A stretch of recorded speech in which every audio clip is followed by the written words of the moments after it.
Hello and welcome to our second basic lecture in biblical storytelling.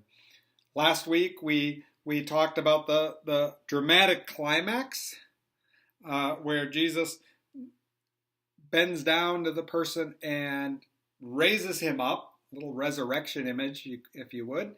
And now we're moving back in the passage a little bit, and we're at the point where there's the emotional heart of the passage where Jesus and the man are conversing. Since I see Jesus as standing over the man until he bends down to him, I establish again that vertical direction. If Jesus is talking to the man, it's this, and if Jesus is being talked to by the man, he speaks thusly. All right, is that clear? There are two theories about how to best do this. One theory says you want to be clear about who's standing where, and so once you establish where the man is speaking to Jesus, you just hold it for the whole dialogue. So all the way from, "Sir, I have no one," to someone else steps in ahead of me. The second approach says the energy of storytelling is eye contact with the audience, and if you're looking up towards the ceiling, you lose that energy. And so those who propose this approach would begin, and the man who was sick said, "Sir, I have no one to put me into the water when it is stirred up, the pool when the water is stirred up."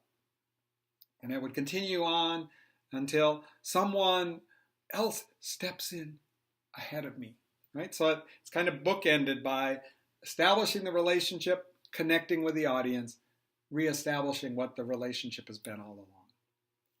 There's flexibility in that. You may choose the one that seems best to you.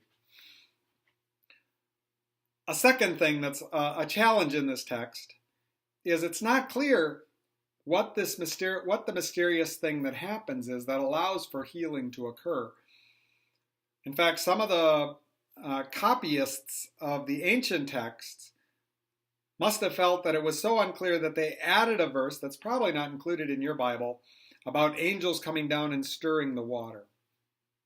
Since the best texts, the earliest texts, don't include this, our contemporary translations don't. But your storytelling could communicate some of the mystery of that, and I will try to do that, and you can see if I succeed. So let's look at just this section that you're going to be dealing with this week. And the man who was sick said to him, "Sir, I have no one to put me into the pool when the water is stirred. And while I'm making my way, someone else steps down in ahead of me." All right? So you're setting up, it's going to be one more step in the passage, setting up the desperation that makes the healing that we went over last week even more dramatic. The key as you're doing this is repetition, repetition, repetition. Right? So I would write out this simple statement by the man out on a note card, saying it out loud as I do it, and I would do that 3 times. I'd put one on my bathroom mirror, so every time I go into the bathroom to brush my teeth, I see it, and I just go over it once. That gives me 3 times a day, right? Put one on my car where I can't miss it, and before I start driving, not during the driving, but before I start driving, just go over it once more, park the car, go over it once more, and then I might have one just in my pocket. So if my hand goes in my pocket and I feel it, oh yeah, I should just run through that. This is a good time. I hope this has been meaningful and helpful to you.